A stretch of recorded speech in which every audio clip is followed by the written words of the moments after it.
Welcome to the DFL Breakdown, presented by GrizLeeGear, with your hosts, Lucas Ford and Ricky Epperson.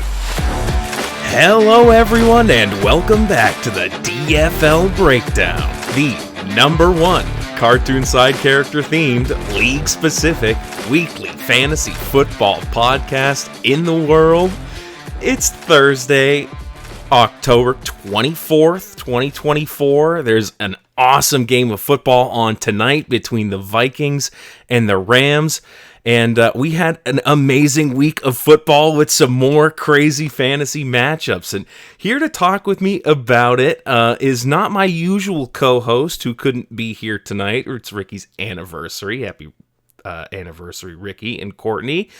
Happy anniversary, guys. It's my boy Dylan. Welcome back to the podcast. It's been a while since we've had you on, but always a pleasure when you're here. How's it going, my dude? Oh, it's going. The up downs. I'm very happy to be on the podcast as always. It's a little bit of a blessing to be able to hop out here and speak to the boys. And, you know, I'm just ready for some fucking football, man. I was texting on Tuesday, I think it was, saying how much I missed it, and it had only been 15 hours, and here we are. I only got to wait about 8-9 more. Yeah, we're coming right up on another heater. We're right in the throes of it. I do want football every day too. I get to the middle of the week and I'm like, I gotta wait now, but at least we got to see a ton of waiver action this week. We've reached the 50% of the way through the fantasy football season mark here. So things are kind of moving and shaking, and people are trying to solidify their lineups to go forward and make a playoff run. So without further ado, we got a lot to talk about here, but because we're halfway through the season, I wanted to do a little bit of a mid-season superlatives segment here, where we talk about some of the guys that deserve some recognition for their performance through the first half of the season. So lack thereof. Class is in session. We're back in school, and we're gonna do some mid-season superlatives. All right, class, pay attention. I'm going to start us off with somebody who has been Mr. Consistent this whole season long, and I am talking no other than Derrick Henry. This guy has put up a touchdown every game, as we all know, sometimes in garbage time, has yet to score under 10 points, but more likely than not is going to be 15 to 25 on the week. I don't know how much more I can say. Ricky, good job picking this guy up. He is looking like King Henry from the past, but here for the future with the Ravens, and prepared to see a lot more consistency out of this man as the year goes on. Yeah, dude is looking unstoppable, and he's definitely been there for you week after week. Mr. Consistent is Derrick Henry. Well, someone on the same team I wanted to talk about here. This is our bench warmer hero, and that is Mark Andrews. This is a guy who only manages to perform and put up points when benched this year. Artie has been going through it, dealing with him every time. He's been flexing Mark Andrews in a lot of weeks because he has Travis Kelce in his tight end slot. And in the 2 weeks that Mark Andrews hasn't started for Artie, he's putting up points. He's getting touchdowns. And in this past week, in a absolute just heartbreaker match for Artie, which we'll talk about soon here, Mark Andrews could have been a huge difference maker for him, and didn't end up getting the opportunity to do so. So let alone covering the 0.04 points, he would have covered it by another 20. Yeah. So the bench warmer hero there, that's Mark Andrews so far. Well, moving on to what I think and what the stats will say, aside from quarterbacks, the best rookie of the year so far, no other than Brian Thomas Jr., putting up a total of 109.8 fantasy points. Very close to Brock Bowers. Brock Bowers has put up 102.9, but we got to give credit where credit is due. On a shaky Jags offense, how is he putting up these types of numbers? How is he outperforming Marvin Harrison Jr., Keon Coleman, Malik Neighbors? And Malik Neighbors has had himself a year too. But Brian Thomas Jr. comes away with the cup, best rookie of the year so far. We'll see if he can continue this into the second half of the season. Yeah, I'm certainly hoping so. He's been a blessing for my team, and it has been amazing that he's been beating out so many of these crazy talented rookies. But he has been the best skill position rookie so far, but the best quarterback rookie out of the many that were taken in this draft. I have to say it, as much as I've said to the contrary so far in the episodes this year. Jaden Daniels is the best rookie quarterback at the midseason, and it's not close. He's been consistent. He's been putting up big numbers, week winning numbers, and so far, I've been a loud proponent of waiting for the other shoe to drop, but it hasn't yet. They're just absolutely burning teams. And I mean, the Ravens, they lost against, but they still looked great and the offense was functioning. They're still scoring a ton. So, amazing to see. He wasn't the one that, got all the hype like Caleb Williams, or he wasn't the one that was supposed to be all natural talent like Drake May, but he's had a ton of experience. He's a Heisman winner, and really everyone coming out of that LSU program from last year is popping off. So congrats to the former Tigers, both Brian Thomas Jr. and Jaden Daniels. Yeah, I mean, you don't get much more of the real deal than Jaden Daniels, what he's shown us so far. Now, coming off of this injury, does he continue to play at an elite level? I think it's the only question I have moving forward. But everything we've seen up to this point says he's going to continue balling and continue being the stuff that we all think he is. But moving on from best rookie quarterback, I'm going to move us on to the waiver wonder of the year so far. And as most of y'all will probably have guessed, the fill-in for Christian McCaffrey himself, Jordan Mason. Jordan Mason is running back 10 on the season so far. And to get that type of value off of a waiver pick where you thought your RB1 was going to be a stud and just doesn't follow through, I don't think you can ask for anything better than having that guy on your team. And good pickup by the Zins on that one. Very, very intelligent pickup, and he has just balled for you guys. Yeah, Riley got him for free. The injury news was out there for a while. It wasn't like he had to rush to the wire to make a claim for him. Like, he was just able to go out there and pick him up, and everyone's like, yeah, it'll be a cool insurance play, maybe week one if you don't have another guy you drafted that you can put in as a backup. But no, Riley very smartly picked him up early as soon as he heard any inkling of there being trouble with Christian McCaffrey, and it's been a blessing to his team for sure. And who would have known, though? I mean, as you said, there was no rush because none of us were thinking that this guy's going to come out and show us anything. But here we are, week 7, and it's coming from somebody in running back hell who's trying to get something off the waivers. I would do nasty things for Jordan Mason. Well, and it was twofold, right? Not to dwell too much longer, but it was also like there's no shot this guy ever continues to get work because CMC comes back and that's his backfield, and you're not going to take work from CMC. So we were like, it's a short term, if anything, if he's even going to be any good, why take that risk if you're not the CMC owner? And none of us did, and we've definitely been punished for it. But yeah, moving on from the waiver wonder there, we got the most accident prone. This one had to go to our resident crash enthusiast, Rashee Rice. Not only getting in the accident on the field where Patrick Mahomes takes out his leg and finishes his season, but just to harken back to his accident in the offseason, crashing in, Houston. He's driving a Lambo on the highway and smashed everything up. So, most accident prone, and it's not close. It's got to be Rashee Rice.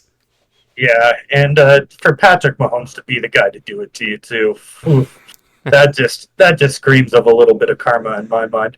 But moving on from most accident prone, I've got most likely to succeed moving from here on out. And I can't say anybody but my boy, Nico Collins, the baller himself. This guy was putting up numbers in the beginning of the season before going on IR with a hamstring injury.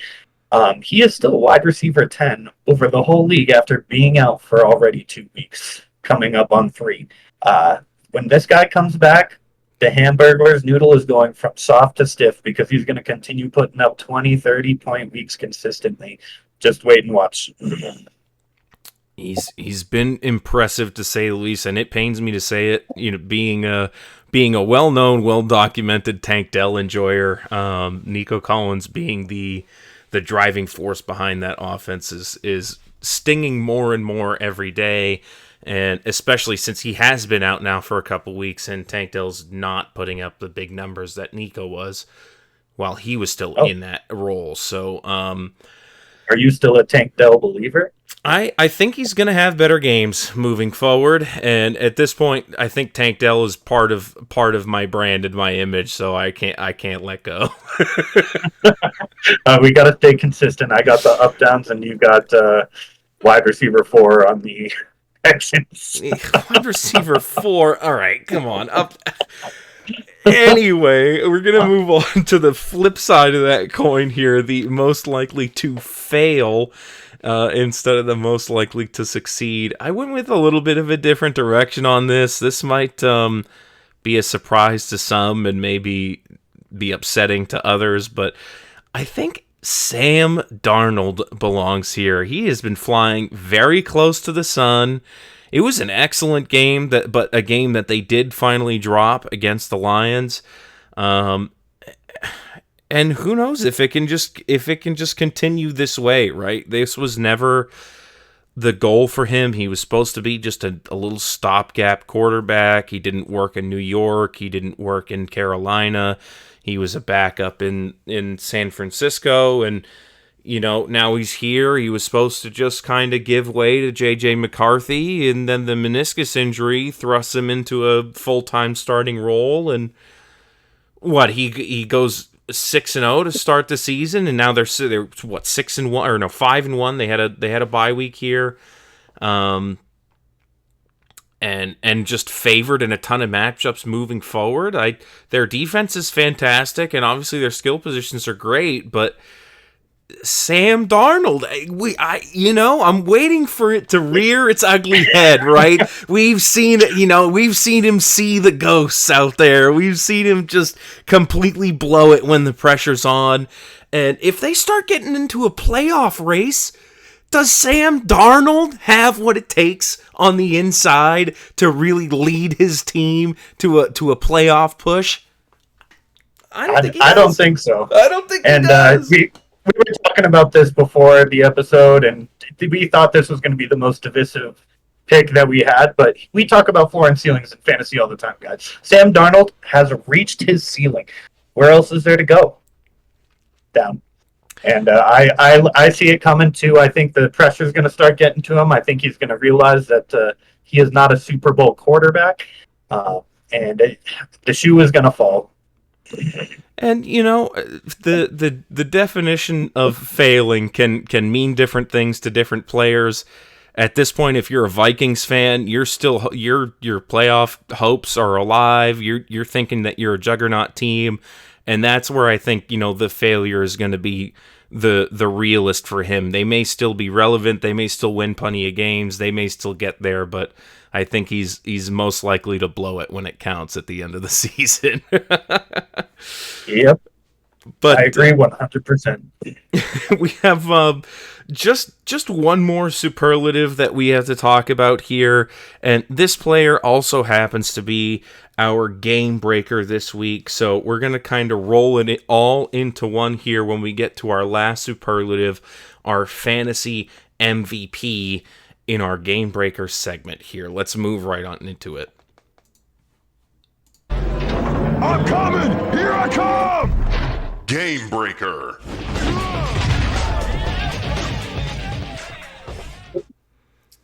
Okay, it's if you haven't seen it coming by now, our fantasy MVP, our game breaker this week, it's Action Jackson himself. Lamar Jackson putting up 44 points this week. A pretty cool little number there, all four fours, and absolutely blowing the game wide open. But he wasn't alone, even though he is the fantasy MVP and has been excellent all season, every game. Ricky managed to put three of these together here. You got Jahmyr Gibbs being the RB1 on the week on his team, and Amon-Ra St. Brown being the wide receiver 1 this week as well. So the quarterback 1, the wide receiver 1, and the RB1 all working together to have an extremely game-breaking week for Ricky here. So yeah, congrats to him. It was an amazing performance out of him, and a lot that we have to talk about in his matchup. But is there anything you wanted to say about Lamar or these three guys? I mean, congrats to Lamar. I'm hoping that his score this week isn't signs for future to come, because that means he has 2 more 40-point weeks ahead of him. He's put up 2. If he puts up 2 more, he gets his 4 40-point weeks. The numbers behind it scare me. Yeah, and I kick myself all the time looking at it, because he went so late in our draft. Like, he was at the top of our draft board, especially with the way our draft was set up, where everyone had quarterbacks staring them in the face the whole time. He went like 2 rounds later than he goes normally in almost every other draft, and we all had a chance to take him and said, nah, we don't need that. And Ricky just kind of settled for him at value. And here he is, just popping off. He's told me multiple times that he landed on Derrick Henry because he really wanted Pacheco, and he got sniped on it. So it's worked out well for him in the long run. It's worked out super well for him there, and it just kind of all happened that way. So, yeah, congrats to Ricky for having those amazing producers on his team, and congrats again for breaking the Congrats game. for literally using all 3 of them against me on the week that I play you.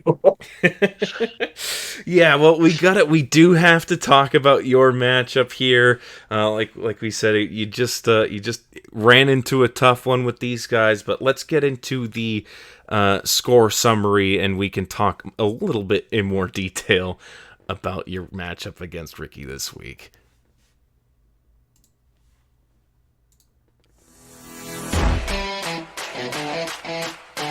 Score summary.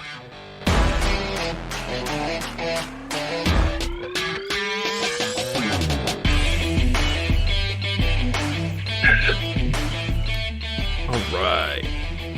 So we did have the up-downs against Perfect Cell in this Week 7 matchup here. Spoiler alert, if you haven't figured it out by now, Ricky did win. The Lamar Jackson performance was amazing for him. Derrick Henry scored that touchdown late, but he had over 170 yards. Jahmyr Gibbs, 2 touchdowns and 160 yards on the day with 4 receptions as well to boot. I mean, amazing performances out of all his guys. One of the top scorers, I think, possibly all time in the Dimmadome. Not one of the top 5, but I think it's in the top 10 here. And a massive win. It was you ended up coming back at the end of it here and rocketing up to fetch yourself a median win, scoring 138.8 points with a big Monday night performance late at a Baker Mayfield and Rachaad White when the game was already pretty much in the books. The Bucs were still trying to get you those points, baby, and get them they did, and they brought you that median win, so you ended up going home 1-1 on this one. How do you feel about how everything went this week? I mean, I was pretty set to lose this week anyway with injuries. I knew Tua it's his first week back, so am I really going to get capital out of Waddle? Or no, I don't think I started Waddle because Tua wasn't back. But I had kind of written this one off. I thought it was going to be a very low-scoring game for me. But to see my trades work out for Rachaad and Baker for the last time, I'm afraid of, because now we got the Godwin injury, the Evans injury. It's been a rough week all around, but we're called the up-downs for a reason. We're down this week. Wait for next week. We're coming back up. What am I supposed to do when Lamar Jackson has a masterclass game? what am I supposed to do when the Lions are the second, if not first best team in the NFL? You know, you win some, you lose some. I kind of written this one off, but I'm glad we were competitive, and I'm ready for next week. Yeah, absolutely. Like you said, what really can you do? I agree with you there. The one thing you can do is get yourself a median win, score almost 140 points, and you did that. So you did your job there. You moved to 7-7, tied for 6th place, and keeping yourself in the hunt here. But Ricky goes home with a 2-0 victory and moves to 12-2, staying in first place there. Let's get off of your matchup with Ricky there and move straight into a matchup with a little more blowout potential, even than that. Even than Ricky putting up crazy points here. Riley really wasn't all that far behind with almost 160 points scored on the week, and put up nearly 100 more points than the Dogs this week. Corey had major problems, one of them being he didn't pay enough attention to the Cooper Kupp news to realize he wasn't going to play, so started him and got the default 0 points for a man who didn't play football that day. He also only got 1 point out of his kicker. He got 3.5 out of his newly acquired Sam Laporta. And didn't even get a lot of points out of Patrick Mahomes. Another disappointing performance, netting him only 12 there. Forced to start Braylon Allen in his running back spot. That was terrible. Only 1.6 points out of that. And at least his Steelers turned it around for him. He got 16.2 out of Najee and 22 out of Pickens. It seems like in games he does well, his 2 Steelers do bad. And in games that he does poorly, his 2 Steelers are doing great. So what does that really get you at the end of the day? Yeah, I mean, end all be all, Patrick Mahomes not been a fantasy quarterback relevant all year, and even most of last year. He is a NFL game relevant, winning games relevant, but fantasy wise, I just don't foresee him being good for quite a while. He's thrown too many interceptions. He's being sloppy, forcing to start Braylon Allen. That always sucks. But the Steelers are looking really good. Pickens is elite, and I really like Pickens a lot. I think especially if Russell Wilson can keep cooking the way that he did, he's going to see a lot more success. The scariest part about his loss to me, though, is that you lost against the Land Manatees with Kamara only putting up 8.4. If he can put 100 points on you with Kamara putting up a subpar game, Debo putting up 1, imagine when his team is all coming together and playing at the same time. That is a force to be reckoned with. That is scary. Yeah, this is something that's been huge for Ricky, for Riley down here at the bottom of his team here. I've mentioned it a few times now throughout the year. His defense and special teams core here, his kicker, the Denver defense, and even his, Max Crosby have been huge for him. He had Brandon Aubrey every other week, but this is a bye week for the Cowboys. He hangs on to Brandon Aubrey, goes out and picks up Dicker, and Dicker puts up 2 50-yarders and 3 other field goals on top of it, putting up 32.6 points. Yeah, he got almost 70 points out of his defense and special teams guys here. That's huge. That's more than Corey scored with his whole team. That's literally that's crazy. I didn't even see that stat. Corey did have a bad week. That wouldn't win against most people most weeks, but that is still very crazy. And the Denver defense has been absolutely phenomenal. The one bright spot on that team, really. And I got a little thing for Bo Nix too, but that's neither here nor there for this conversation. It may be relevant sooner rather than later, though. We'll definitely get into it a little bit later on in the episode about Bo Nix here. But at least for this matchup here, not much else to talk about. Riley with the absolute smackdown of the Dogs, moving to 12-2 and keeping that tie for first place with Ricky, while Corey takes the 0-2 and moves to 7-7, tied for 6th with you and Lehman. Let's talk about Lehman here and this matchup, which was the ball buster of the week. Closest. Yeah, I'm going to need a new button.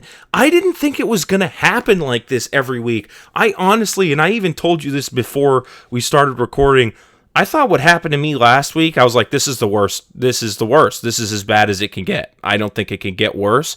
I was in a dark mental spot after what I went through last week, and seeing this is almost vindication. Losing by 0.04 points, and also getting the median taken away from you by that same margin, that has got to be just hair-pulling levels of frustration, right? Anything. You could have done anything. Anyone could have done anything to get you. Anyone could have sneezed half a yard, a stat correction, just someone falling over in a different direction could have got you that point, right? Like, that's maddening. And as we talked about already, if like the Mark Andrews situation, bench warmer hero, that whole situation, there's no way to look at this as Artie and feel great about this week's loss. And my heart goes out to you, brother. I am so sorry. That just has to feel so bad. Regardless, like your team put up some decent numbers. The issue is Juju. Big issue with Juju. You pulled him off the waivers. You put him in for, who was it, Kirk? Yeah, I mean, anyone on his team, that is the thing that hurts. He could have started even Kimani Vidal, anyone, because they scored points, and it was a flex start for him, and it goes south in the worst way possible. That I have no words. I can't even. He got 18 points out of Daniel Carlson. A.J. Brown did fine. The Warrior played the waiver loser of the week. Right. That is something that we have to mention here. The waiver warrior. David Njoku getting Lehman the win on this one. Again, he needed every single one of the points that he got. And boy, did he get them from David Njoku. 10 receptions for 76 yards and a touchdown. Showing himself to be a favorite target in Cleveland now that Amari Cooper is gone.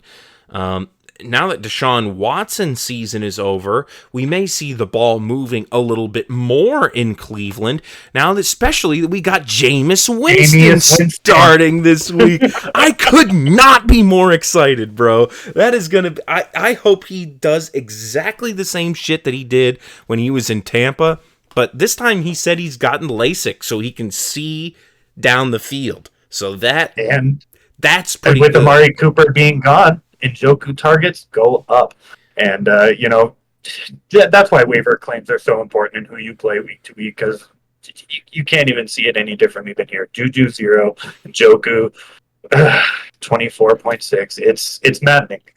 And how long has he had Seibert, right? Did he go and pick him up this week? I don't know who this guy even is. October 17th. Yeah, he just went and picked this guy up for this week here. What did he have? I guess he dropped who he had before this.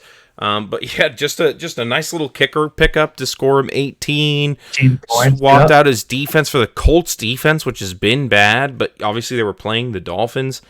So if you believed that was good, he traded for Brian Branch, ended up being a great trade for him, 16 points.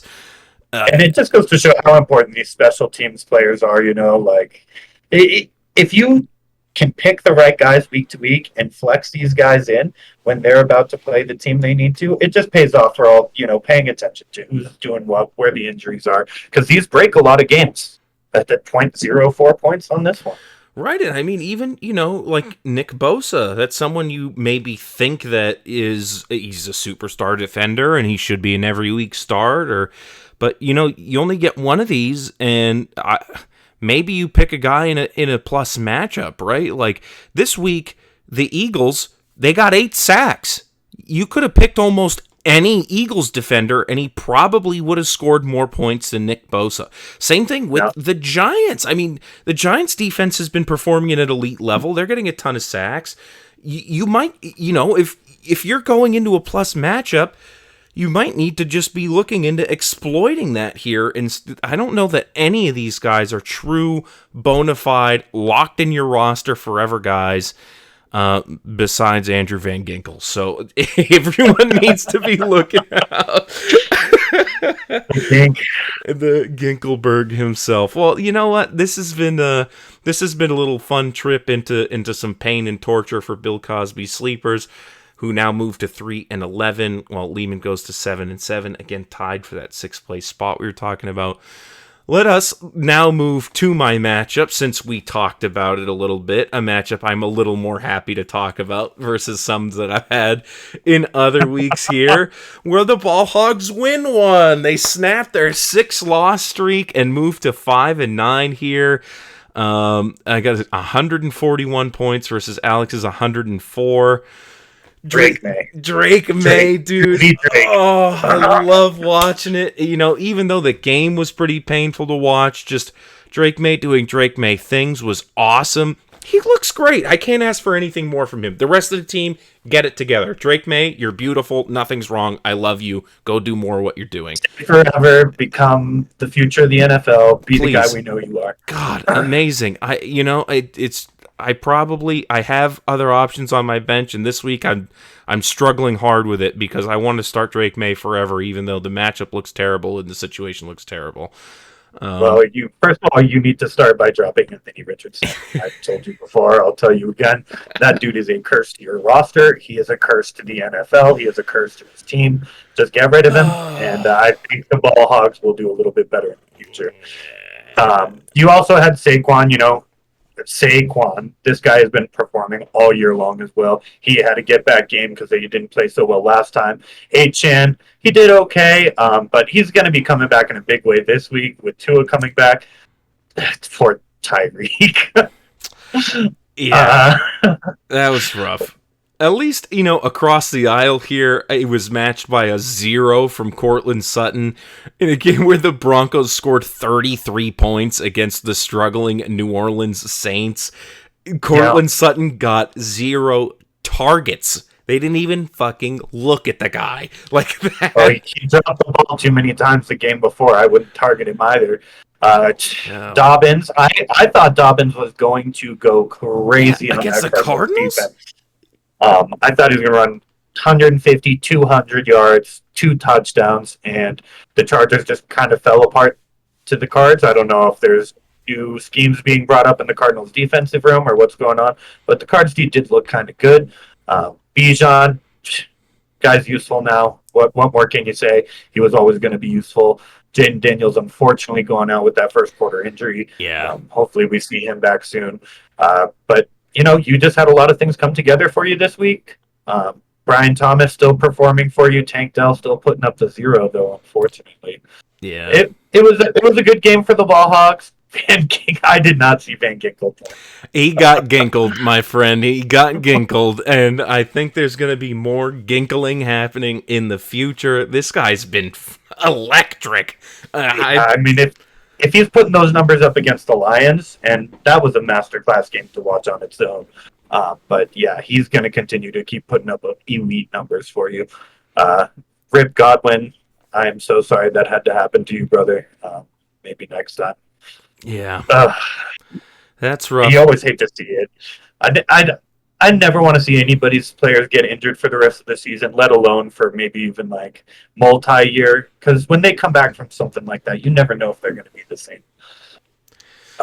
Right. Yeah, and it was a tough one to watch too. His foot looked like it was on the wrong way, and that was kind of painful. But anyway, a good win for the Ball Hogs. I'm happy to take it here. 5-9 is a much more acceptable record for me than 3-11 at the halfway point. So happy to get my 2-0 victory and serve Alex this 0-2 loss, pushing him down to 4-10 here. I talked about something on Corey's team, I think, that I can't quite remember why, but I'm not going to move back to it here. Cooper Kupp? Yeah, I'm not sure. Anyway, let's talk about Chris's team here and the win that they got against Herbert the Pervert, scoring 151 points.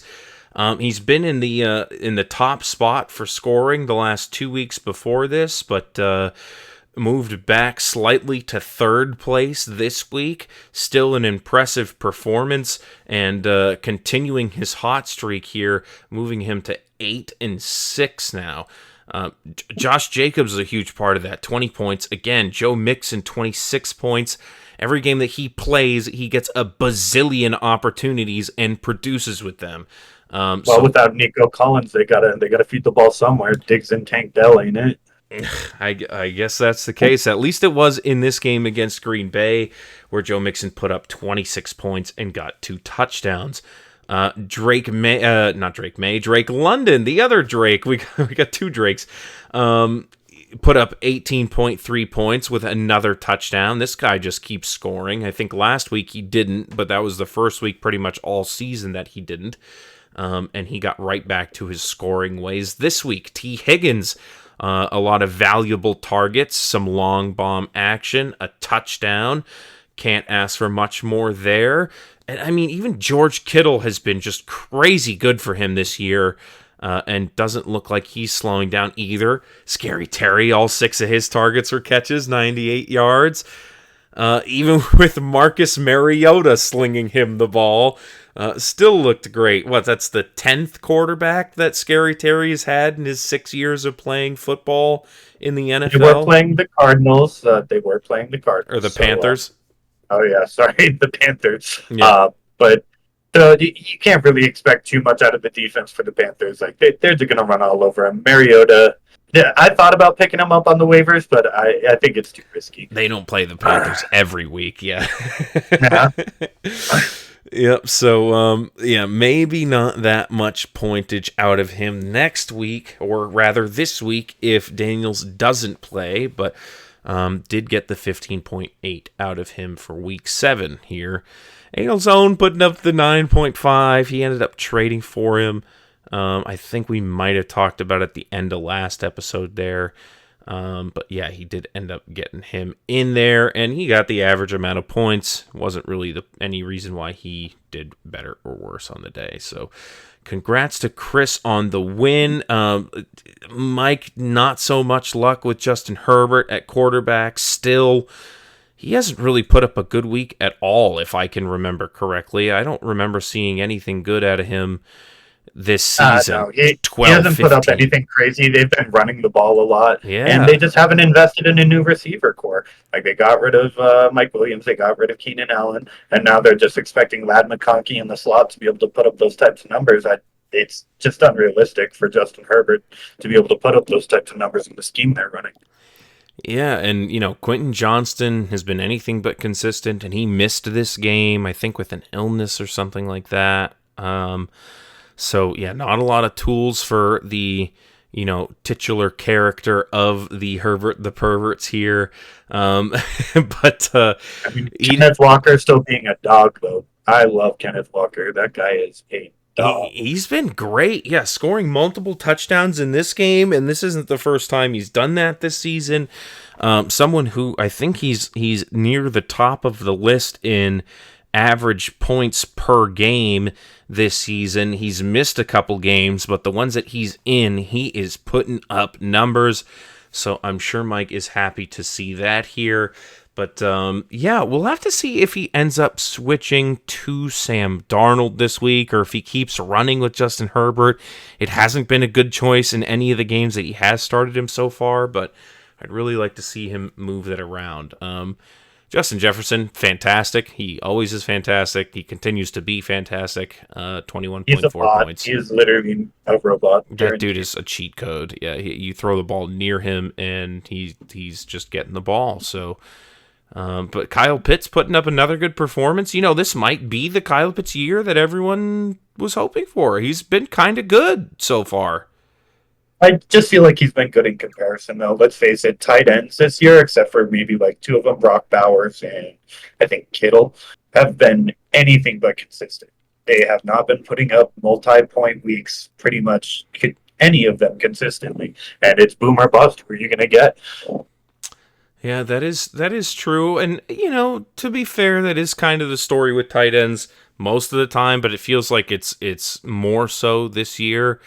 But yeah, the last 3 weeks at least he's been doing well, but that's sandwiched by a 0 nothing burger against New Orleans just 4 weeks ago. So yeah, maybe not the Kyle Pitts season of dreams and legend, but he's been good as of late here. We'll see if the perverts can build on that. But not building on that this week, going home with another 0-2 loss and staying at the bottom of the leaderboard at 2-12. Well, Chris moves to 8-6 here. I think I had just like one more game in here that we haven't talked about.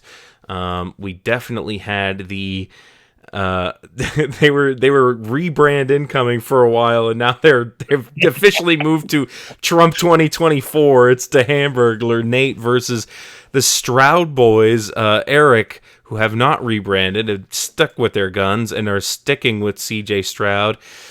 This one though, Wet Noodle Fight of the Week. It was rough to watch for all outsiders, and I'm sure for even the two in it here. 107 to 102 points, both under the median by a pretty good margin. And there are reasons why, but Eric at least took home the one win on this one here, just by that 5-point margin. But yeah, CJ Stroud only putting up 5 points. Mike Evans getting injured in that game that we talked about. He did get the touchdown before he got injured, but yeah, couldn't finish that game out. James Cook only putting up 9. He got a touchdown, so really the other 11 carries were getting him barely any yardage and bad production there, so not great. Evan Ingram not doing what he did last week, where he got 10 receptions, only getting half of that, and geez, -4 yards out of Jameson Williams on 1 reception. Didn't he just get popped for steroids or something? The performance enhancing drugs? It was PEDs. It was Adderall. It was Adderall. Adderall. Yeah. They claim that as a performance enhancing drug now. Yeah, well, apparently he didn't report that he was taking Adderall for ADHD or whatever or something, and he pissed hot with it, and they got him on it. So crazy that they were like, we got to drug test that guy randomly after a -4. Yeah, they were like, oh, we got to drug test that guy, bro. Someone look into what he's doing. But yeah, so he put up the -4 and then promptly got suspended for 2 games. It's looking bad for the Stroud boys. That is scary stuff. He's gonna have to fill both those holes. He's hoping K-Dot maybe up to the task next week or something, because Evan Ingram also just popped up on the injury report after yesterday's practice as well. So he did get the win here, but yeah, nothing to be proud of out of either of these guys. I've talked about a couple times this season that 120 points isn't enough to win, it looks like this year. So 107, 102, you guys should be ashamed of yourselves. Neither of you deserve a win. I'm going to hit this one more time. Wet Noodle Fight of the Week. And, the couple bright spots, I guess, when you look at their teams, there's some in the green, but to miss both of your projections by 20 points, it's rough. And I've been there all year, guys. Like, you've seen me. I've missed projections by, I think, 60 points one time this year. So there's that. But, hopefully your noodle gets a little harder with Nico Collins coming back on the horizon, and maybe Artie just believe in Stroud, CJ Stroud. And hopefully Evans comes back sooner than later. I don't know. Yeah, Eric's definitely in a tough spot with those. Like you said, there were, at least a couple bright spots. I think Nate's team we might have glossed over a little bit here. The -6 performance out of the Jets defense, terrible. TJ Watt not doing much for you here. Thank you, everybody, for telling me to cash that out. I believed in the Jets. I wouldn't have if it wasn't for y'all. Oh my goodness! Yeah, I you know what? I'm sorry, I forgot to mention anything about that, but that felt like a group win almost that you took us along for the ride on. So I'm glad we convinced you to cash out before the Jets blew it against Pittsburgh. You hit a 10-legger and didn't have to suffer that heartbreak at the end of the night there. Congrats, buddy. Thank God. Yeah, but that that was not the only dark spot for Nate's team. You know, he went and claimed Pop Douglas, put him in, thought he was going to have a pop-off game against the Jags, benched a couple guys for it. You know, Jordan Addison or Devin Singletary probably could have worked their way in there instead of him, but yeah, not doing great. And then Devontae Smith also getting only -2 yards on one reception. Not great here, especially you only lose by 5, and your wide receiver 1 and your wide receiver 2 in your lineup combined for about 4 points. Tough stuff, and then they're wiped away. But you could have not started a defense and won this week here, if such a thing were allowed in the Dimmadome, which it's not, to remind everybody. But if in hypothetical land there, if that were the case, you could have done better without him there. So tough one for Nate. He moves to 9-5 after taking this 0-2. He was doing pretty well, and I think he had third place pretty locked up here. So a nice 0-2 win for him to keep things interesting for the rest of us, and a 1-1 week for Eric, moving him to 8-6. We got a lot of close standings here. I think that is just about all of the matchups here, if I'm not mistaken. So why don't we look at those records real fast. This was the scoring chart that we always like to look at, that Sleeper so graciously provides at the end of each week, showing you your points scored versus your maximum points available. Some notable things we touched on is that it was already had it in him to win this one for sure, but didn't quite get there. A little bit of mismanagement. Also, the Stroud boys and even at the time rebrand incoming could have done a lot better. The median score was less than 130 there. I think it was like 122 exactly. Yep. So seeing potentials over 122, that stings at the end of the day. But everybody up here happy with their performance, getting their median wins and getting their regular wins besides you there. So, congrats to the top half here. I guess myself included. I'm patting myself on the back. Sorry about that. You can take that one, Luke. You're gonna make it to the first round of playoffs this year, maybe. I hope so. This is the spark that the Ball Hogs needed, but there's still work to be done here. Let's take a look at these standings. I touched on them briefly. Let's see. Ricky and Riley tied at the top at 12-2. We've got Nate now from 2024. He's in third place at 9-5. Chris is at 8-6 in fourth place, tied with Eric at the same record, 8-6. But Eric is in fifth place just due to the disparity in points scored. We have we have the Dogs, and we have the Toaster Baths all tied. This is such a big week. At 7-7 halfway through the season here.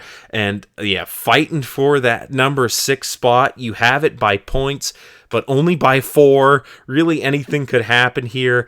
And I'm nipping at your heels. I'm at 5-9 in ninth place, which puts me only 1 game behind here, and I'm beating all 3 of you in points scored so far. So if you all manage to drop a game, I could shoot right into 6th place with 1 game here. So anything is possible at the bottom of the list. Alex and Artie have a little more work to do than that. Alex is at 4-10 and in 10th place, and Artie is at 3-11 and in 11th place. Finally, not pictured here, but rounding off the list, we have Mike at 2-12 in 12th place. Gotta work harder than that to get on the picture, buddy. Yeah, feels bad. He's been down there for a few weeks, and if he doesn't make some moves, he may stay down there a little longer here. But that does it for the score summary. We did have a lot of movement. This was a pretty big waiver week. In fact, I think this might be the single most waiver claims we've seen so far in a single week. So we got a lot to talk about when we get down to the wire here. So why don't we go ahead and move ourselves that way?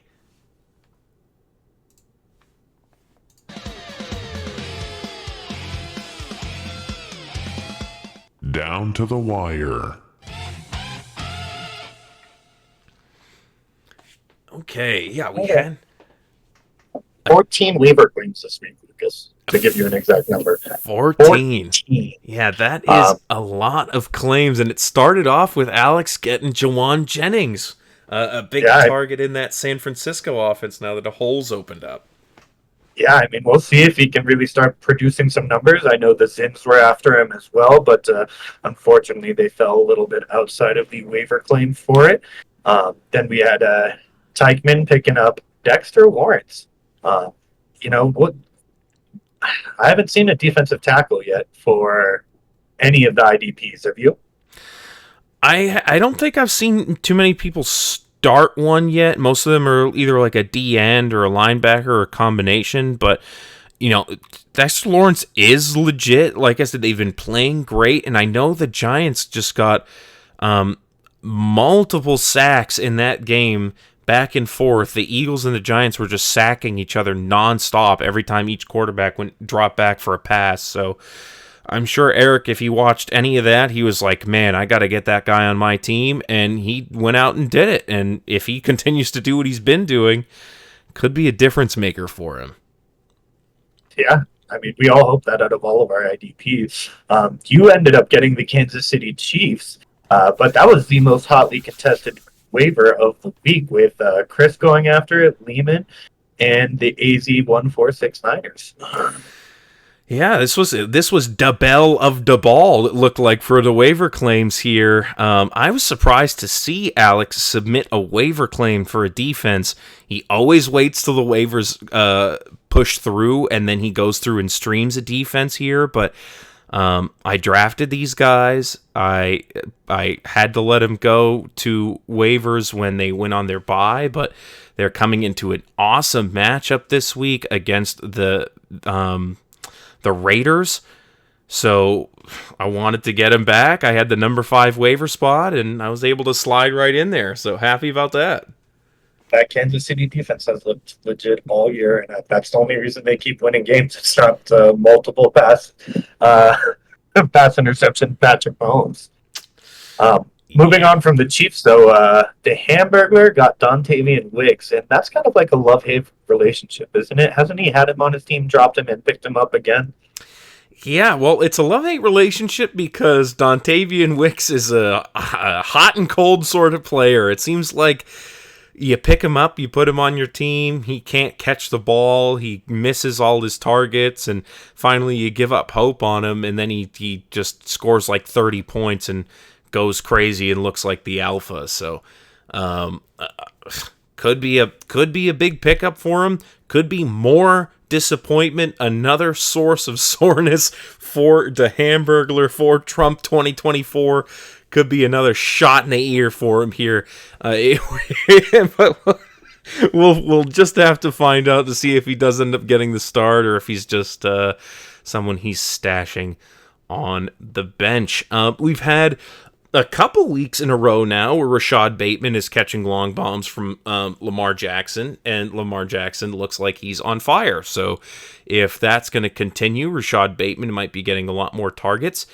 And Lehman is now the benefactor of those, dropping Brandon Ayuk, who suffered that season-ending injury this week.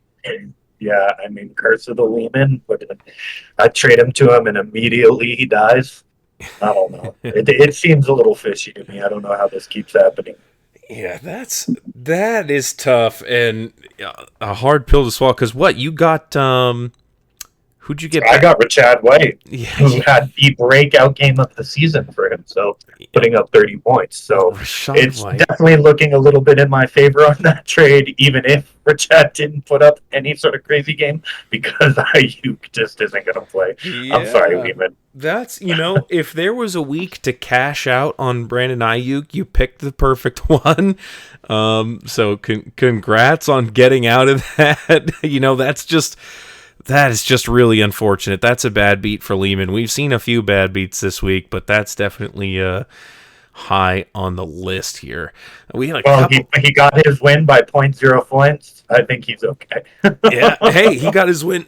Excuse me, and the median win, despite all of that here. So yeah, I'm sure he's not too upset about it here. And he also made another move that we're going to talk about in just a couple seconds here when we get to it. So that might also help him fill in the gaps. But first, we got to talk about you picking up the Lions defense. They have a good matchup this week, and they're looking amazing still, even though they lost Hutch. They're still performing extremely admirably. I think I was the other claim on that one, and that was kind of a backup claim for me if I didn't end up getting the Chiefs. So I did get the Chiefs, so you ended up being alone in that one and getting the Lions for yourself. Ricky picked up Hunter Henry. There was another claim on that one. Did you manage to? Yeah, that's Nate. Nate was the other claim on that one. Nate looking at Hunter Dropping Henry. Pop Douglas and going for Hunter Henry.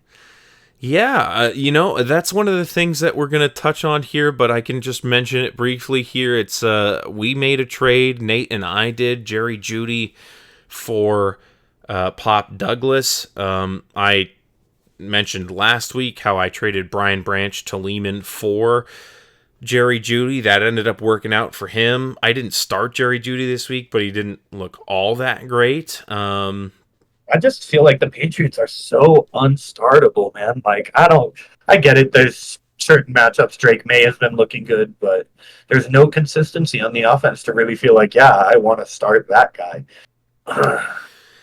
Yeah. But, to each their own. It's all about what we perceive and what we believe is going to work. But I don't think I've carried a New England player since we've started this fantasy league. Yeah, I mean, there are a couple leagues where I have like Ramondre Stevenson, or I had that one week where I started Antonio Gibson, where he was supposed to be the starter for the Patriots, or Ramondre Stevenson still ended up taking all the work. But yeah, I think with these guys, you may have to recontextualize your expectations a little bit, because the Patriots, they aren't good, and they're probably not going to win. And these guys aren't going to carry the game to victory. But I think Drake May's out there throwing a touchdown or two at a minimum, or getting something done on the offense. I don't think we get shut out with Drake May, because he can just kind of do a lot for the offense there and end up getting people open in different ways. And they got to go to somebody. They've at least shown Hunter Henry can do it. They've shown that Pop can do it. Some of these guys are still trying to show that they can. But, it's not that these guys are every week starts, but maybe in a good matchup where the Patriots might keep it interesting, these guys could be a good flex play. So it's... Yeah, I mean, very, very matchup dependent, I'd say. But enough about New England Patriots and how bad we are. Next, we had up Alex grabbing Jalen McKillen, wide receiver from Tampa Bay, clearly with Mike Evans and Godwin out. He's going to need somebody. The other claim being Nate, missing out on another waiver claim there. We'll see what Baker can do with these guys, but I don't have a whole lot of faith for the Tampa Bay wide receivers coming in. Baker's been looking good, but a lot of that is because he's got Mr. Reliable Mike Evans, Godwin on those slot routes. But hopefully these guys can do something for him. I've got Baker on my team. I'd love to see him keep succeeding. I just don't know how far I see that going. Yeah, well, your lack of faith has been made apparent here by this very next waiver claim. Russell Wilson being added to the up-downs. He even went so far as to rename Baker Mayfield from up to down, and Russell Wilson from nothing to up. So he is up on your team at least, and is the starting quarterback moving forward. At least in your projections so far, and I'm excited to see if that does end up working out for you, because it's... I mean, Russell's about on as thin of a rope as he was with Tomlin during that game. You could feel the tension. If he didn't get that together soon, Fields was going back out there. But it looked like Russell clicked. It looked like he might have a little chip on his shoulder from the Broncos, and he wants to actually become Mr. Unlimited again, have the Broncos pay him to play for the Steelers. But I don't have a whole lot of faith in that. It's just I'm hoping that he can revive a little bit of himself, And Pickens is elite. You just throw the ball up, Pickens is going to catch it. Yeah, they did end up getting it together for sure at the end of that game, and Russ did have a very productive fantasy day, so if he does more of that, it could be great for your team. Ricky picked up Keon Coleman after he had that big performance this week, the week after I needed him to, and dropped him, of course. But Ricky has since dropped him as well. He didn't really have the space on his roster to support him, so he's back out there on the waivers for anyone who wants to go pick him up. So as inconsequential that one is, we can kind of move on from it here. Bo Nix being added to the AZ 1469ers. Dak Prescott being dropped for him here. A bold move, but Bo Nix has been producing. We alluded to it earlier that, this is maybe the one other bright spot of the Broncos offense now. He's had I think 3 weeks in a row where he's been like a startable fantasy quarterback despite their performance in those games there. So it could end up working out for him. I know his other quarterback is Jaden Daniels, who just suffered that injury. So if he doesn't play this week, it's going to be Bo Nix by default. And I think they have a pretty good matchup as well. I'm pretty sure they're playing the Panthers next. And starting the quarterback that's playing against the Panthers this year has proven to be an extremely good idea so far. So I can see this very easily working out in his favor. I'm a big fan of Bo. I think that this guy is top 2 fantasy or just quarterback drafted in this league. I think he's going to be better than Caleb Williams, hands down. Maybe it's Jaden Daniels, Drake May, that Bo Nix, actually. That would be my call. Wow. But to drop Dak Prescott, imagine at the draft, we're all sitting here bullshitting, and somebody said, imagine dropping Dak Prescott for Bo Nix week 7. It would have been laughable. Everybody would have said, haha, right? Yeah. What about CD? But, Dak, after getting the bag, just not looking great. And I hate the Cowboys. This dude is a can of the worst chicken noodle soup. It's like dented, cracked, moldy. He's a bad can of soup right there. But enough shitting on Dak. I did go ahead and a week early pick up Olokun because this guy was legit before he got injured. He was actually a target of mine in the original draft. I didn't happen to get him, and I figured this is the week. I'm not going to get him next week. I'm not going to have the waiver position to get him. I got to grab him a week early, and I'm very happy I did. I'll start whoever's this week, but this guy is going to be a huge starter for me moving forward once he's back on the field. Yeah, I was the one who drafted him. I really liked Olukun coming into the season, and I was sad to see him get injured, but he's a huge producer. He's been the tackle leader of the NFL for the past 3 years. And definitely is a consistent, he gets it done all the time. So, like you said, this was the right time for you to go in and pick him up. Not that I was going to again. Obviously, I've been very happy with Van Ginkling, my opponents so far. So I didn't feel the need to go back out and get him. But I was curious to see who would, because he was definitely a gem just sitting out there. If anyone had a little bit of foresight, they would go out and take a look and see that he was coming back, and you did. So, yeah, congrats there. I hope he does end up really working out for you, because he is an awesome player. Yeah, enough about him, though. We got a couple kicker pickups. We got Professor Leg being dropped for Jake Bates by Alex. We'll see how well Jake Bates does. Who does Detroit play this week? Is he going to be being utilized a lot? I don't remember. I know I can look at Ricky's team and I'll see exactly a billion Lions on it. So True. They are playing against Tennessee, who has a tough defense. So it is possible that they end up kicking some more field goals.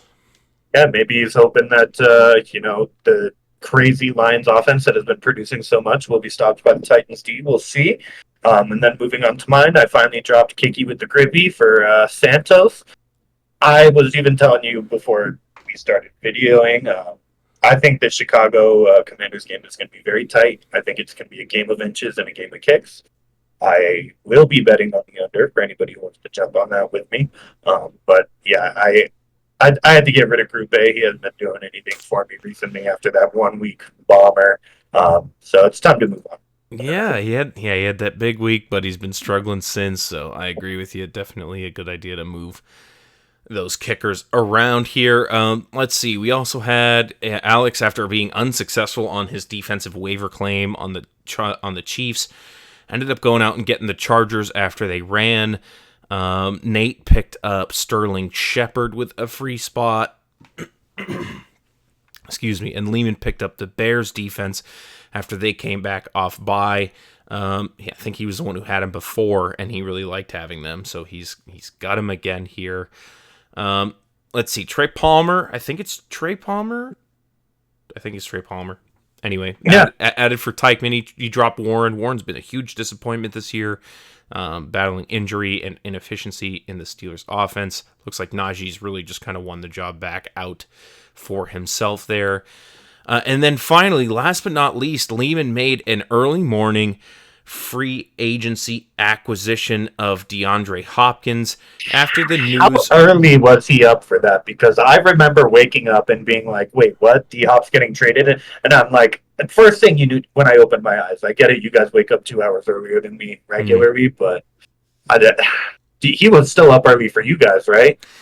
Yeah, I mean, I was up, so I'm normally at work for 7 o'clock, so I'm normally up at 6, and I'm not up at 3 doing waiver claims and everything, but normally when I wake up at 6, I'm like, okay, I'm pretty early to it, right? Like, I get to take a look at stuff, and I'm getting ready for work and everything. I look at my phone, and yeah, Schefter tweeted, and I didn't even get the notification of the tweet because Sleeper didn't even send a notification about it until a little bit later. But I think it was 6 minutes after Schefter tweeted that DeAndre Hopkins, it was pretty much confirmed that he was moving to the Chiefs. Lehman picked him up, instantly snagged him there, and added him to his team, hoping that he fills in that void that Brandon Ayuk is leaving. This could talk be about a move. You're going from Will Levis to Patrick Mahomes, or no, he's Bryce Young. No, yeah, it was Will Levis. It was Will Levis to Patrick Mahomes. Now here, moving to the Chiefs, and yeah, could be a major player in that offense that has no weapons left. Like we said, Juju. Probably going to miss a couple weeks with that hamstring. Rashee Rice had that injury. They're just suffering all over. Pacheco's out, and they could end up. Hollywood Brown. Yeah, Hollywood Brown's out for the season as well. They've been down on their luck with the receivers and weapons. So D-Hop coming over from Tennessee to possibly get some things done for him there. Yeah, could be huge for Lehman. Could really be the piece that he needed. We had a couple other trades that we got to talk about real quick before we move on here. We mentioned briefly the Pop Douglas for Jerry Jeudy trade. I'm happy about that to get the stack here, but we've talked about that plenty. But we have your trade that we got to talk about here. Marvin Harrison Jr. for Davante Adams. This was after all the games happened Monday night. What are you thinking with this? How do you feel about this? I was always trading back for Marvin with Ricky for trade bait anyway. I think that he has a future ahead of him. I will not be trading him in Dynasty by any means. That guy is a hold for sure. But it was time for me to move off him. I think Davante Adams has plenty of good games with the Jets coming up. I don't think the Jets are going to be necessarily good, but moving forward against a non-Steelers defense, I think that he's going to have some better games. I don't even think it's 100% Marvin's fault either. It doesn't seem like he's getting the target share that he really should. It doesn't seem like he's getting the end zone production that he really should. Why is Greg Dortch getting thrown the ball in the end zone when you have one of the best route runners to ever do it in the game? But, that's neither here nor there. Alex seemed pretty happy that he got Marvin. I'm very happy with Devontae Adams. Hopefully, moving forward, we continue to both be happy with our trade. Yeah, and there is a world where it does end up positive for both of you guys here. But I think you're right. Marvin Harrison, he doesn't look like a bad player and the ball is thrown to him. It just looks like the ball hasn't really been thrown his way all that much.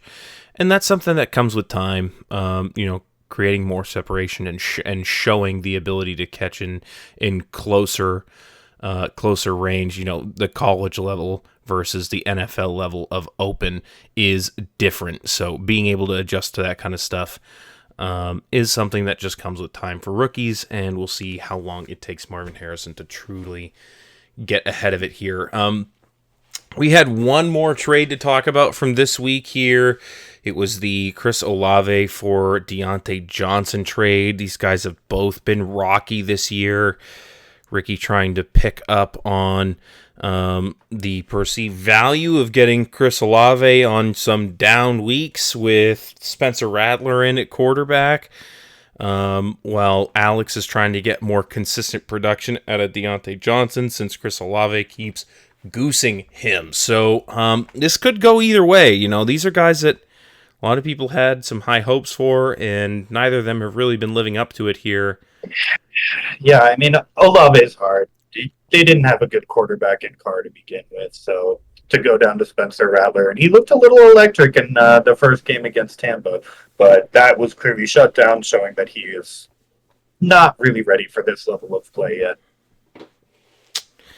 Yeah, and Olave has been suffering, so there is talk of Carr being able to possibly make it back this week, but if not, definitely by next week is what it's sounding like. So may get 1 week of reduced output from Chris Olave until Carr comes back here. But I think he's riding the pine for perfect sell for Lord Alaric here for Ricky. Anyway, so I don't know that it really matters all that much, at least this week, that he won't have Derek Carr. But yeah, that does it for the waiver wire moves and all of the trades. Let's get into the projection preview, and we can talk about Week 8, the first week of the back half of our fantasy football season. Let's get to the projection preview.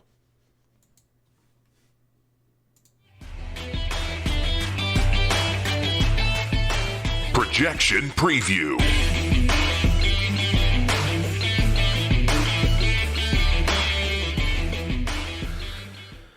All right. One of the ones, let's just knock it out real quick here because we've got Ricky against Corey. Corey still hasn't fixed his lineup, or maybe he has, and it's just projected so much lower. Braylon Allen's still in for him here, and he's projected only to score 112 points versus Ricky's 138. Ricky's the highest projected on the week. All his guys are studs, and they have been doing great all year, so that's why his projections are so high. But yeah, Corey, God week can happen to anybody, man. Yeah, Corey has scored more than 137, and Ricky has scored less at least once so far this year. So anything, like you said, could happen. It's the reason they play the games every Sunday. And Corey is hoping for some success out of Jaden Reed, Sam Laporta, and Cooper Kupp. Those are kind of his big guys here, and then his little Steelers core that we've talked about a couple times to bring it home Monday night versus the Giants there. That's a great matchup for those guys. Could be exploitable, though the Giants defense actually has been stout. So who knows? Maybe it's kind of all up in the air there, but he's definitely looking forward to seeing Cooper Kupp finally play again tonight. And hopefully, yeah, like I said, does a lot of heavy lifting for him there. But I think just about everyone besides Corey and maybe Riley are rooting for Ricky on this one here. Corey getting knocked down a couple losses here would open up the playoff race for a lot of other One teams. less person for me to compete with for the sixth place slot. Yeah, and Ricky's kind of cemented himself on the top here and is hard to reach for most people by now. So at this point, if he just keeps winning, that would mean more losses for the people on the bottom that are still competing. So do it, Ricky. Take him out back behind the shed. Put him out of his misery. Starting Braylon Allen against you. Running back hell is a real thing. Well, let's talk about running back hell here. You've got the HIV used needle in for you. He is getting the start this weekend. It's just got to happen. Tyjae Spears, like you said, you're out of options here. I'm scrolling down to see what you got going on the bench, and it's Tyrone Tracy, who's now splitting time with Devin Singletary, and D'Ernest Johnson, who's the third string running back on the Jags, who haven't been great so far. So that's tough sledding for you, but these guys are at least startable, projected to get some points. You're not that much in a deficit from the running backs alone, and could be a week that Tyjae Spears scores a touchdown, man. Anything could happen. It very well could be, and the upside on Chad White right now, because of Evans and because of Godwin being out, he's probably going to see a lot of more touches on receiving in the backfield, and that's just going to work for production for me. I hate to see people get injured, but it's just the nature of the game. These guys got injured. There's going to be some upside for my guy right now.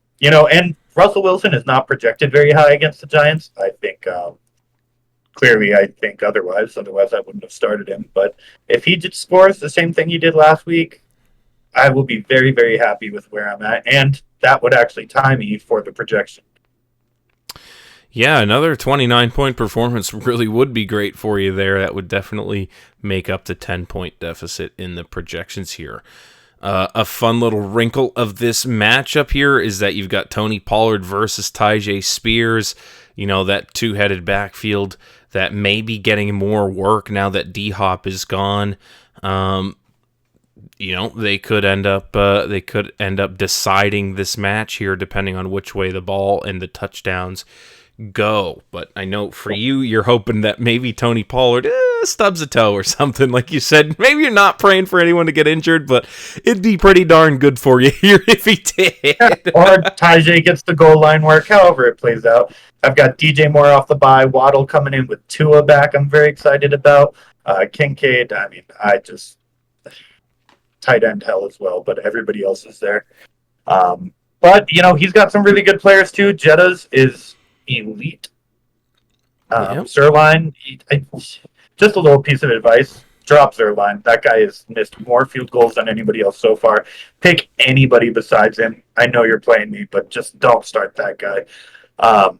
But yeah, no, it's going to be a tight matchup. I think I definitely am hoping and believing I'm going to outscore my projections because I think they're a little low, but only time will tell. Yeah, it's like you said, only time will tell on that, and only a little bit of time left until we get to see Jetta's set the tone for this one here, because I'm sure that's a big portion of the scoring that's going to be coming from the perverts here. We'll see if he does end up moving Sam Darnold back in before the game starts tonight, or if he's going to stick with Herbert. Even though I said he was most likely to fail, I'd start Darnold in this matchup if possible. Let's move on from your matchup here. Why not? Better transition. I can't think of one. Let's go straight into my matchup since we're talking about our matchups here. This is an important one for the Ball Hogs for a number of reasons. Number one being I gotta start really turning this losing season around if I want it to be a winning season by the end of it here. And that starts with wins this week. But also I got something to prove against the women in the kitchen here. Tyreek Hill wants vengeance after being traded away for pennies. We've argued about it since it happened. We've talked about the Dolphins just not being worth it. We've talked about Saquon Barkley being overrated. We've talked about Drake May not being as worth a start as Caleb Williams. We've talked about why the hell do I even still have Anthony Richardson. We've talked about a lot of things here. I want to silence the haters. I want to put it down this week. I'm hoping my guys are all together. Everyone looks healthy. There's no excuses. I have my guys. Let's fucking get it done, ball hogs. I mean, as you were saying, Tua coming back means everything for Achane and Tyreek Hill. Everything. Tyreek Hill could put up 40 points this week. They've got the matchup against a weak Cardinals defense. They've got their quarterback back, and they want to win. They need a win. They are going to possibly pull a last year Denver Broncos situation. 70 points hanging on them. You never know. That's the type of win that they need, and I would not be surprised to see every Dolphin go over projections this week.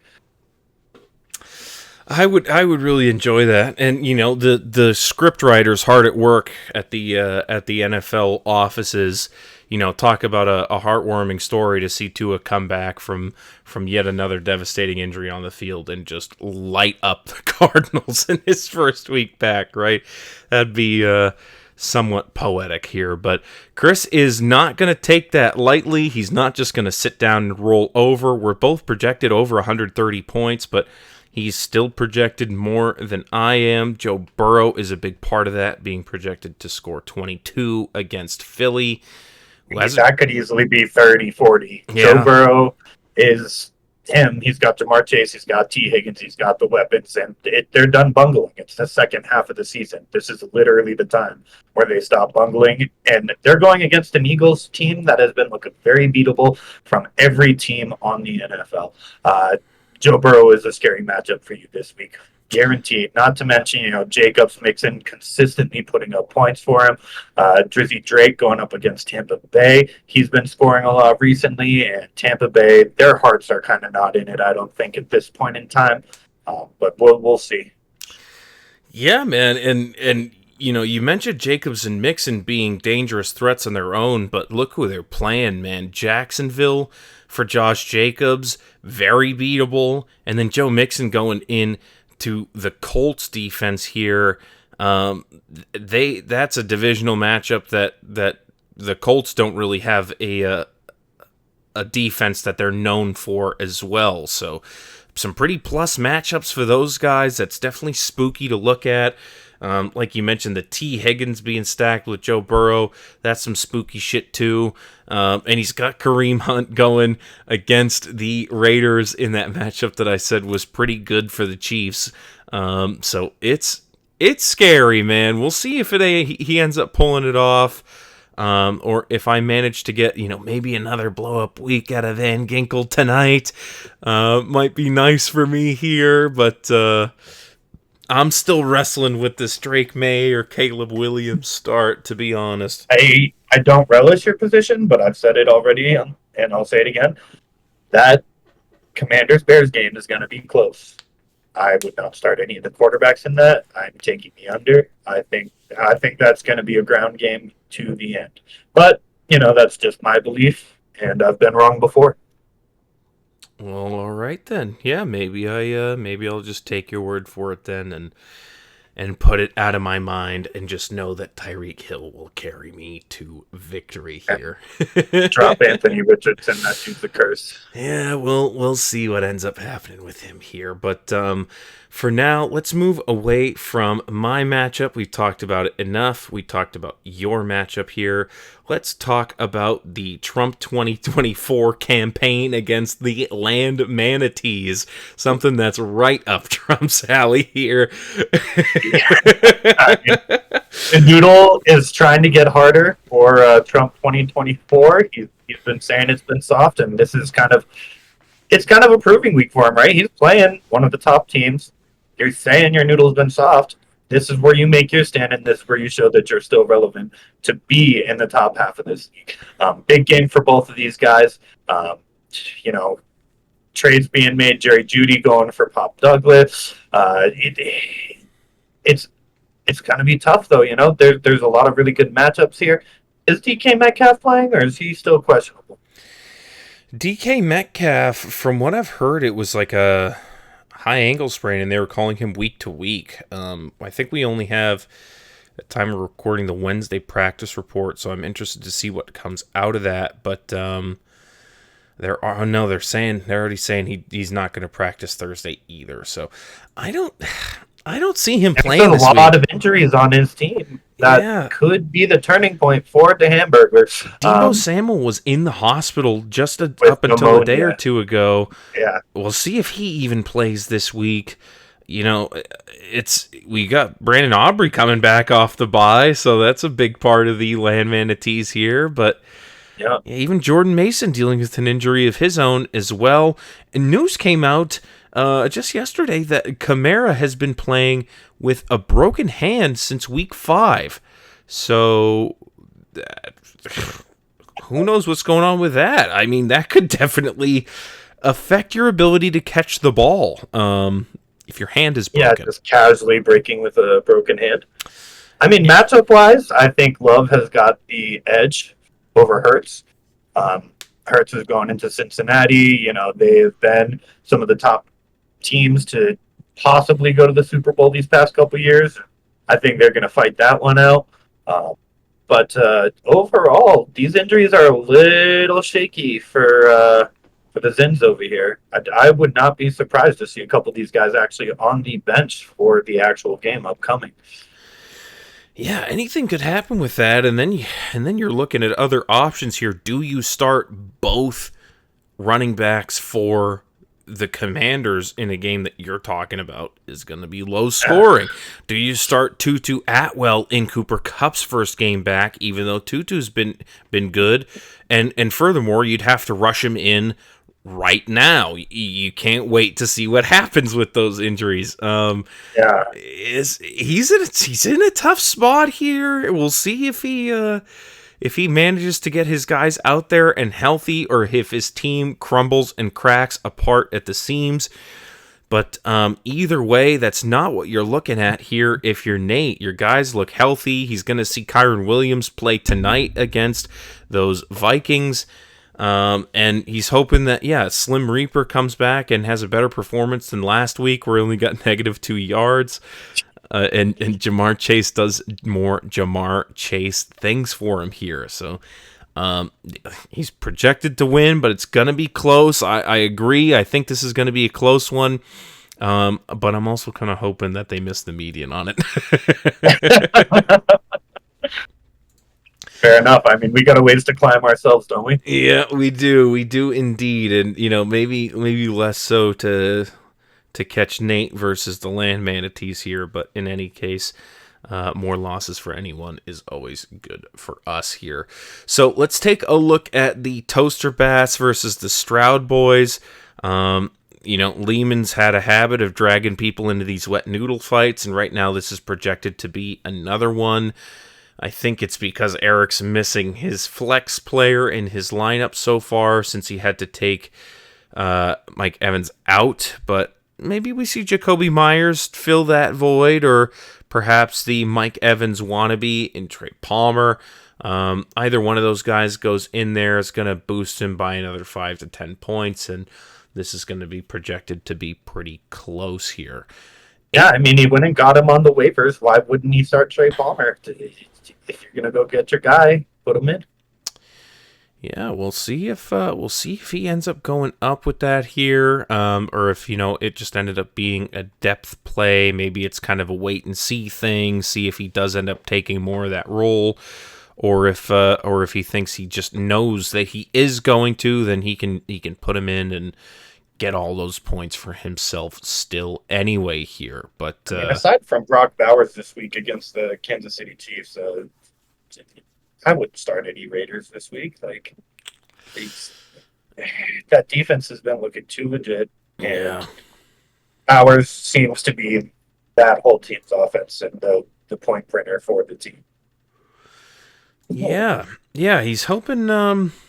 I guess he's hoping that the decision becomes more clear to him with time or something, because he hasn't really done it yet here. But the one thing he has done is put in his Dexter Lawrence pickup straight into his lineup and hoping that guy's going to get another 19 points or something like he did last week. Amari Cooper already being projected big points here.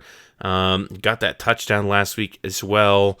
But now he's got 2 Buffalo Bills on his team against the Seahawks. The Seahawks have been beatable. People have they've beaten up on their defense a couple times. It's very hit or miss for that defense, it seems like.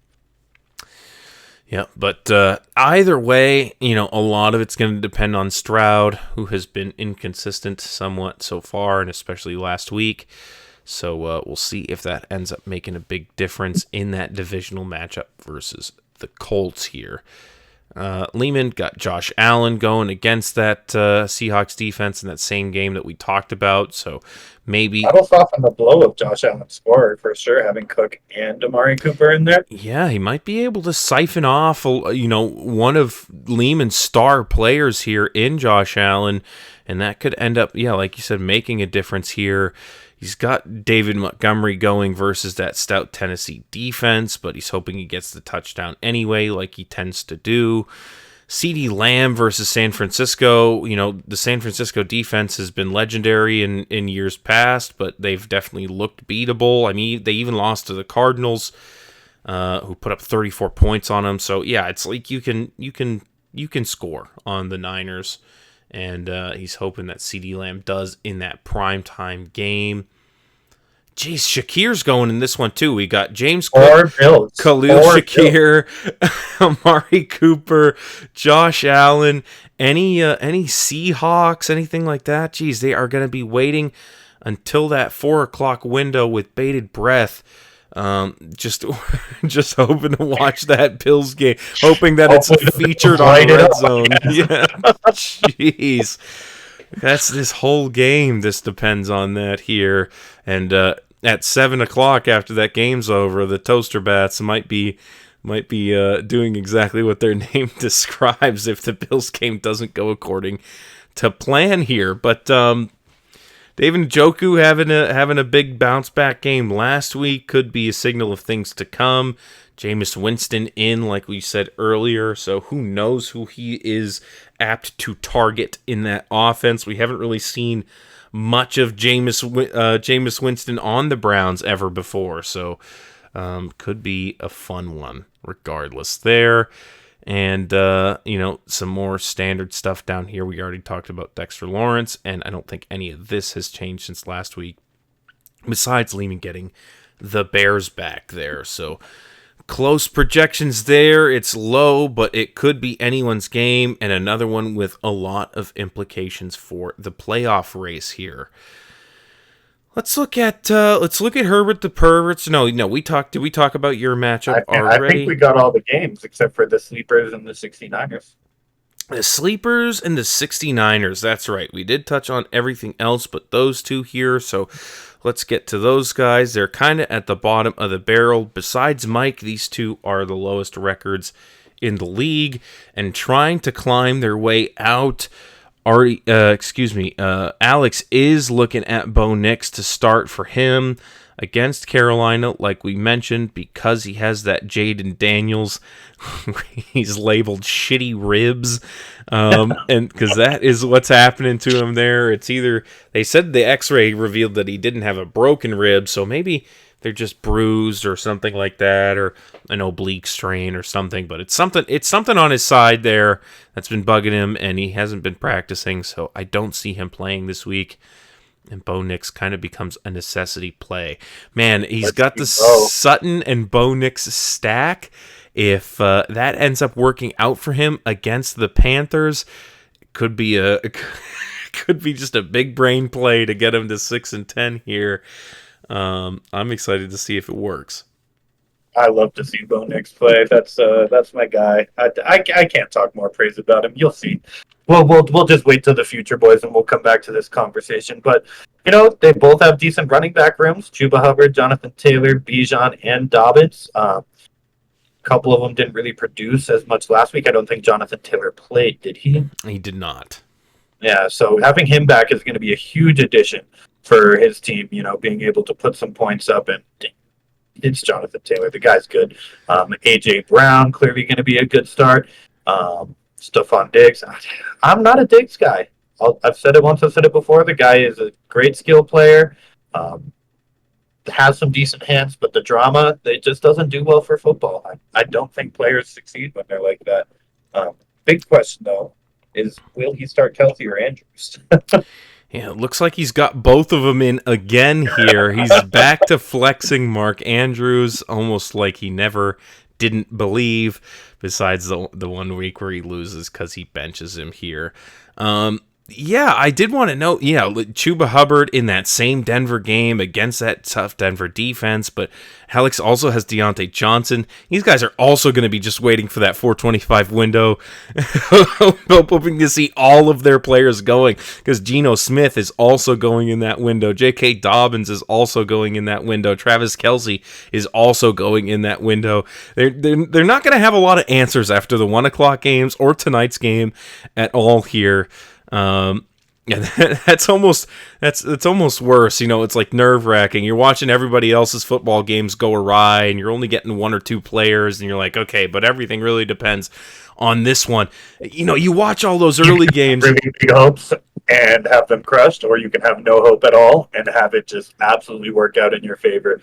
Yeah, it's almost draining to be waiting that long and just kind of being trickle fed all the little bits of scoring from your other guy. He is going to get Jonathan Taylor and AJ Brown and Stephon Diggs to go early, but it's like what he gets, even on a good day, 60, 70 points out of those guys, and it's like that's not enough to beat anyone ever. You're still waiting on the thing that's gonna matter, and it's all these guys playing all at once in the same game, and you're drained by the time you end up getting to it, and you're just like, God, please do it. I can't take it anymore. I feel you. The anxiety that this league gives me over my percentage to win is entirely too much, and it needs to be talked about to my therapist. I've had weeks so far. I think I've mentioned a couple times. I'm in 7 leagues. I've had weeks so far where I lost every week everywhere but the Dimmadome, and I've had weeks where I won everywhere but the Dimmadome. And I can tell you that I would rather lose 100 leagues than lose in the Dimmadome. This one means more to me than anything, and I'm definitely sad if I'm not winning in here. So. I can definitely relate to that, but we'll see who ends up being sad out of these two. These are, it's a turning point. Like we said, we're past halfway now. If you're gonna right your wrongs and steer your ship to safety, you gotta start turning it now. And Alex is hoping Bo Nix is the future and the way forward for the 69ers here. So. That's Who's picking up Dak off the waivers is the question. Yeah, it looks like it could be a hot waiver pickup. Definitely one that we're going to end up having to talk about next week when the waivers all get pushed through. But unfortunately, we won't see before the game goes tonight. I believe he clears now on Friday here. But yeah, that's it for all of our matchups. Like you said, we got them all by now here. Gives us pretty good idea of what's going to happen. I'm super excited for that game tonight. Every Vikings game so far has been a pleasure to watch. So we'll see if Sam Darnold does have that collapse, or if they have it in them to put down the injured Rams with the return of Cooper Kupp. But you got any more final notes for the lads before we kick it off for the night here, Dylan? It was a pleasure to be on the podcast, boys. It always is. I love to be here. Hopefully you guys enjoy it half as much as I do. And downs up, baby. Downs up. Nice. Hey, well, I wanted to thank you for being on. Thanks for filling in for Ricky. He appreciates as well you coming in here and doing this with us. It's a lot more fun having you here versus doing it myself too, like I did a couple episodes ago. So thank you, and thanks everybody for listening. Enjoy the game tonight. Good luck in your matchups. Hope everyone stays healthy after this point moving forward. And you all have a wonderful weekend. Take care, guys. Thank you for listening to the DFL Breakdown. Tune in next week for more.